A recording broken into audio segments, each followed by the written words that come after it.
Welcome my dear students.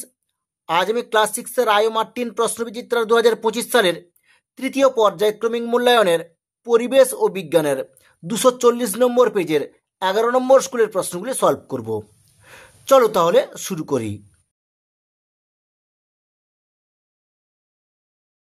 Class 6-এর পরিবেশ ও বিজ্ঞানের Rayo Martin প্রশ্নবিচিত্রার 240 নম্বর পেজের 11 নম্বর স্কুলের একের দিকেছে সঠিক উত্তরটি নির্বাচন করো।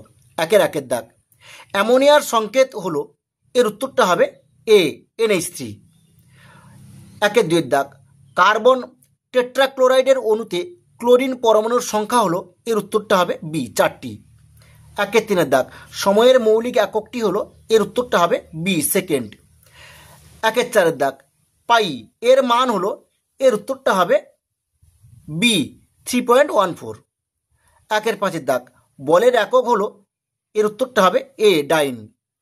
একের ছয়ের দাগ, 10% সূত্রের কথা বলেন, এর উত্তরটা হবে বি রেমন্ড লিন্ডেম্যান। একের সাতের দাগ, স্প্রিং তুলা দ্বারা মাপা হয় বস্তুর, এর উত্তরটা হবে সি ওজন। একের আটের দাগ, একটি চৌম্বক পদার্থ হলো, এর উত্তরটা হবে বি নিকেল। একের নয়ের দাগ, প্রদত্ত কোনটি লব্ধরাশির উদাহরণ, এর উত্তরটা হবে এ আয়তন।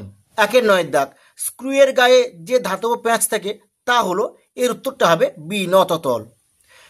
একের 11 দাগ, একটি জটিল যন্ত্র হলো, এর উত্তরটা হবে ডি কম্পিউটার। একের 12 দাগ, প্রদত্ত কোনটির বিজ্ঞানসম্মত নাম প্যান্থেরা টাইগ্রিস, এর উত্তরটা হবে সি বাঘ। একের 13 দাগ, আলম্ব মাঝে অবস্থান করলে সেটি হবে, এর উত্তরটা হবে এ প্রথম শ্রেণীর লিভার।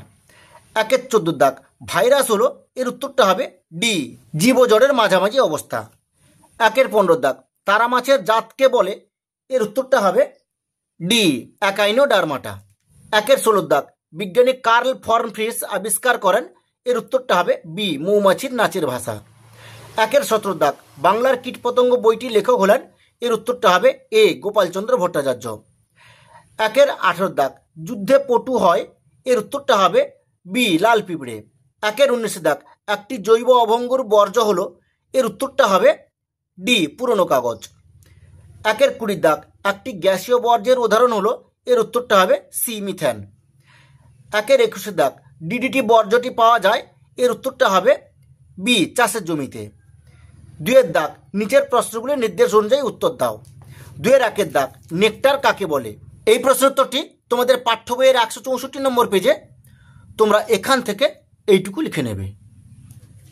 দুয়ের দাগ, দুটি সরল যন্ত্রের নাম লেখো, এর উত্তরটা হবে সুচ ও কলম। দুয়ের তিনের দাগ, নততলের খাড়াই কম করা হলে যান্ত্রিক সুবিধা বাড়বে না কমবে, এর উত্তরটা হবে বাড়বে। দুয়ের চারের দাগ, চটের বস্তা কি ধরনের বর্জ্য পদার্থ, এর উত্তরটা হবে জৈব ভঙ্গুর বর্জ্য পদার্থ। দুয়ের পাঁচের দাগ, সিও ও সিও এর মধ্যে পার্থক্য কি, এর উত্তরটা হবে বড় সি ছোট ও হলো কোবাল্টের চিহ্ন, আর বড় সি বড় ও হলো কার্বন মনোক্সাইডের চিহ্ন। দুয়ের ছয় দাগ, করডাটা পর্বের একটি প্রধান বৈশিষ্ট্য লিখো, এই প্রশ্নোত্তরটি তোমাদের পাঠ্য বইয়ের 144 নম্বর পেজে, তোমরা এখান থেকে এইটুকু লিখে নেবে। দুয়ের সাতের দাগ, শূন্যস্থান পূরণ করো। পরিশ্রাবণ পদ্ধতিতে ড্যাশ কাগজ ব্যবহার করা হয়, এর উত্তরটা হবে ফিল্টার কাগজ ব্যবহার করা হয়। দুয়ের আটের দাগ, সত্য বা মিথ্যা লিখো। আম গাছ একটি ব্যক্তবীজী উদ্ভিদ, এটি সত্য হবে। দুয়ের নয়ের দাগ, সম্পর্ক বুঝে শব্দ বসাও। গাছ জল যন্ত্র ড্যাশ, এর উত্তরটা হবে পিচ্ছিল তেল। দুয়ের 10 দাগ, মানুষের হাত কোন শ্রেণীর লিভারের উদাহরণ, এর উত্তরটা হবে তৃতীয় শ্রেণীর লিভারের উদাহরণ। দুয়ের 11 দাগ, বাম স্তম্ভের সঙ্গে ডান স্তম্ভ মেলাও। বাম স্তম্ভ ডান স্তম্ভ। দুয়ের 11 একের দাগ, তিমি, এর উত্তরটা হবে 4 ব্লোহোল। দুয়ের 11 বির দাগ, বাঘ, এর উত্তরটা হবে 1 ট্যাপেটাম লুসিডাম। দুয়ের 11 সি ফার্ন, এর উত্তরটা হবে টেরিডোফাইটা। দুয়ের দাগ। দুয়ের 11 ডি মানুষ, এর উত্তরটা হবে 3 হোমোসেপিয়ান্স।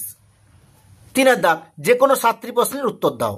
তিনের একের দাগ, তৃতীয় শ্রেণীর লিভারের চিত্র অঙ্কন করে আলম্ব ও বাধা চিহ্নিত করো, এই প্রশ্নের উত্তরটি তোমাদের পাঠ্য বইয়ের 136 নম্বর পেজে, এখানে দেখতে পাচ্ছ তৃতীয় শ্রেণীর লিভারগুলো, এখানে ছবিগুলো দেওয়া আছে। তোমরা এগুলোর মধ্যে যে কোনো একটা ছবি আঁকবে। একে এরকম তোমরা ABC এরকম নাম দেবে।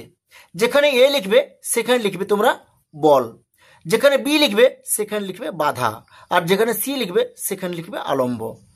এগুলোর মধ্যে যে কোনো একটা ছবি তোমরা এখানে এরকম নাম দিয়ে দেবে। 3 আর 2 এর দাগ, কাঠের ব্লকে পেরেক অপেক্ষা স্ক্রু বেশি শক্ত হয়ে বসে কেন? এই প্রশ্নের উত্তরটি তোমাদের পাঠ্য বইয়ের 138 নম্বর পেজে তোমরা এখান থেকে এইটুকু লিখে নেবে। 3 আর 3 এর দাগ, হাতি সমাজের নিয়ম খুব কড়া, কেন এই কথা বলা হয়? এই প্রশ্নের উত্তরটি তোমাদের পাঠ্য বইয়ের 166 নম্বর পেজে তোমরা এখান থেকে এইটুকু লিখে নেবে। 3 আর 4 এর দাগ, বাঘ কিভাবে তার এলাকা চিহ্নিত করে? এই প্রশ্নের উত্তরটি তোমাদের পাঠ্য বইয়ের 172 নম্বর পেজে তোমরা এখান থেকে এইটুকু লিখে নেবে। 3 আর 5 এর দাগ, ভঙ্গুরতা হিসেবে বর্জ্য পদার্থ কয় প্রকার ও কি কি? এই প্রশ্নের উত্তরটি তোমাদের পাঠ্য বইয়ের 177 নম্বর পেজে তোমরা লিখবে 2 প্রকার। একটা হচ্ছে জৈব ভঙ্গুর বর্জ্য পদার্থ, আর একটা হচ্ছে জৈব অভঙ্গুর বর্জ্য পদার্থ। 3 আর 6 দাগ, বনভূমির 2টি মেরুদণ্ডী ও তৃণভূমির 2টি অমেরুদণ্ডী প্রাণীর নাম লেখো। এর উত্তরটা হবে বনভূমির 2টি মেরুদণ্ডী প্রাণীর নাম হলো বাঘ ও সিংহ, আর তৃণভূমির 2টি অমেরুদণ্ডী প্রাণীর নাম হলো ঘাসফড়িং প্রজাপতি। 3 আর 7 দাগ, সোনার চিহ্ন কি? এর উত্তরটা হবে AU। পরের প্রশ্ন, কয়লার গুঁড়ো লোহার গুঁড়োর সঙ্গে মিশে গেলে কিভাবে তাদের পৃথক করবে? এর উত্তরটা হবে একটা চুম্বক নিয়ে ওই মিশ্রণের উপর ঘোরালে লোহার গুঁড়োগুলো চুম্বকের গায়ে আটকে যাবে এবং কয়লার গুঁড়োগুলো পড়ে থাকবে। 3 আর 8 দাগ, গড় সৌরদিন কাকে বলে? এই প্রশ্নের উত্তরটি তোমাদের পাঠ্য বইয়ের 69 নম্বর পেজে তোমরা এখান থেকে এইটুকু লিখে নেবে। পরের প্রশ্ন, কিউবিট কি? এই প্রশ্নের উত্তরটি তোমাদের পাঠ্য বইয়ের 65 নম্বর পেজে তোমরা এখান থেকে এইটুকু লিখে নেবে। 3 আর 9 দাগ, কোন শক্তি থেকে কোন শক্তির রূপান্তর হচ্ছে লেখো। 1 দাগ, ইলেকট্রিক ইস্ত্রি চালু করা হলো। এর উত্তরটা হবে তড়িৎ শক্তি থেকে তাপ শক্তিতে রূপান্তরিত হয়। 2 দাগ, তারাবাজি জ্বালানো হলো। এর উত্তরটা হবে রাসায়নিক শক্তি থেকে তাপ ও আলোক শক্তিতে রূপান্তরিত হয়। 4 দাগ, নিচের প্রশ্নগুলির যথাযথ উত্তর দাও। 4 আর 1 দাগ, যন্ত্রের সঠিক পরিচর্যা করার 3টি উপায় লেখো। এই প্রশ্নের উত্তরটি তোমাদের পাঠ্য বইয়ের 140 নম্বর পেজে এখানে দেখো 1 নম্বর পয়েন্ট, 2 নম্বর পয়েন্ট, 3 নম্বর পয়েন্ট, এই 3টি পয়েন্ট তোমরা লিখে নেবে। 4 আর 1 অথবা দেখে প্রশ্ন, মাপনী চোঙের সাহায্যে কিভাবে আয়তন মাপা হয়? এই প্রশ্নের উত্তরটি তোমাদের পাঠ্য বইয়ের 68 নম্বর পেজে তোমরা এখান থেকে এইটুকু লিখে নেবে। 4 আর 2 দাগ, শব্দচিত্রের মাধ্যমে উদ্ভিদ রাজ্যের শ্রেণীবিভাগ করে দেখাও। এই প্রশ্নের উত্তরটি তোমাদের পাঠ্য বইয়ের 150 নম্বর পেজে এখানে দেখো গোলাপি রঙের একটা ঘর কাটানো আছে, এখানে যেরকম আছে সেরকম লিখে নেবে এবং উদাহরণগুলো লেখা ছিল না, ড্যাশ ছিল, আমি উত্তর করে দিয়েছি। এটা শ্যাওলা লিখবে, এখানে মজ লিখবে, এটা ফার্ন লিখবে, এটা আম লিখবে, এটা ধান লিখবে, এটা মটর লিখবে, এটা পুরোটা লিখে নেবে। 4 আর 2 অথবা দেখে প্রশ্ন, গুপ্তবীজী উদ্ভিদ ও ব্যক্তবীজী উদ্ভিদদের পার্থক্য লেখো। এই প্রশ্নের উত্তরটি তোমাদের রায় ও মার্টিন সহায়িকার 311 নম্বর পেজে 12 থেকে প্রশ্নের উত্তরটি তোমরা এটা পুরোটা লিখে নেবে, 2 পর্যন্ত লিখে নেবে তোমরা। পরের প্রশ্ন, সব মাশরুম খাওয়া যায় না কেন? এই প্রশ্নের উত্তরটি তোমাদের রায় ও মার্টিন সহায়িকার 308 নম্বর পেজে তোমরা এখান থেকে এইটুকু লিখে নেবে। 4 আর 3 দাগ, 4R পদ্ধতি কি? এই পদ্ধতির সাহায্যে কিভাবে পরিবেশকে দূষণ মুক্ত রাখা যাবে তা বুঝিয়ে লেখো। এই প্রশ্নের উত্তরটি তোমাদের পাঠ্য বইয়ের 179 নম্বর পেজে তোমরা এখান থেকে এইটুকু লিখবে এবং 180 নম্বর পেজ তোমরা এখান থেকে এইটুকু লিখে নেবে। 4 আর 4 দাগ, একটি সাপের নাম লেখো যা বাচ্চা প্রসব করে। এর উত্তরটা হবে চন্দ্রবোড়া। পরের প্রশ্ন, অ্যানোফিলিস মশা ও কিউলেক্স মশা কিভাবে চিনবে? এই প্রশ্নের উত্তরটি তোমাদের পাঠ্য বইয়ের 169 নম্বর পেজে তোমরা এখান থেকে এইটুকু লিখবে, অ্যানোফিলিস মশা কিভাবে চিনবে, আর কিউলেক্স মশা তোমরা এখান থেকে এইটুকু লিখে নেবে। 4 আর 5 দাগ, উইপোকারা গর্তের বাইরে এসে ঘুরে বেড়ায় না কেন? এই প্রশ্নের উত্তরটি তোমাদের পাঠ্য বইয়ের 162 নম্বর পেজে তোমরা এখান থেকে এইটুকু লিখে নেবে। 4 আর 5 অথবা দেখে প্রশ্ন, হাসপাতাল ও বাজারে দেখা যায় এমন 2টি করে বর্জ্যের নাম লেখো। এই প্রশ্নের উত্তরটি তোমাদের পাঠ্য বইয়ের 178 নম্বর পেজে তোমরা এই 5 নম্বর পয়েন্ট ও 8 নম্বর পয়েন্ট, এই 2 নম্বর পয়েন্টের যেরকম আছে সেরকম তোমরা লিখে নেবে এই দুটো। 4 আর 6 দাগ, একক পদ্ধতি কি? এই প্রশ্নের উত্তরটি তোমাদের রায় ও মার্টিন সহায়িকার 144 নম্বর পেজে তোমরা এখান থেকে এইটুকু লিখে নেবে।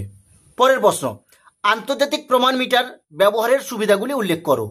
এই প্রশ্নের উত্তরটি তোমাদের রায় ও মার্টিন সহায়িকার 144 নম্বর পেজে তোমরা এখান থেকে এত দূর পর্যন্ত লিখে নেবে। 4-6 অথবা দেখে প্রশ্ন, শ্রমিক মৌমাছিরা কি কি কাজ করে? এই প্রশ্নের উত্তরটি তোমাদের পাঠ্য বইয়ের 164 নম্বর পেজে তোমরা এখান থেকে এইটুকু লিখে নেবে। পরের প্রশ্ন, তিমির মাথায় ফোয়ারা দেখা যায় কেন? এই প্রশ্নের উত্তরটি তোমাদের পাঠ্য বইয়ের 173 নম্বর পেজে তোমরা এখান থেকে 174 নম্বর পেজ এতদূর পর্যন্ত তোমরা লিখে নেবে। 4-7 দাগ, কেলাসন কাকে বলে? এই প্রশ্নের উত্তরটি তোমাদের পাঠ্য বইয়ের 54 নম্বর পেজে তোমরা এখান থেকে এইটুকু লিখে নেবে। পরের প্রশ্ন, মিশ্র যৌগিক পদার্থের দুটি পার্থক্য লিখো। এই প্রশ্নের উত্তরটি তোমাদের রায় ও মার্টিন সহায়িকার 100 নম্বর পেজে 5 দিকে প্রশ্নের উত্তরটি এখানে দেখো লেখা আছে যৌগিক পদার্থ মিশ্র পদার্থ। এখানে 7টা পয়েন্ট দেওয়া আছে, এখান থেকে তোমরা যে কোনো 2টো পয়েন্ট লিখে নেবে। ঠিক আছে, আজ এই পর্যন্ত। নেক্সট ভিডিওতে আমি 12 নম্বর স্কুলের প্রশ্নগুলি সলভ করব।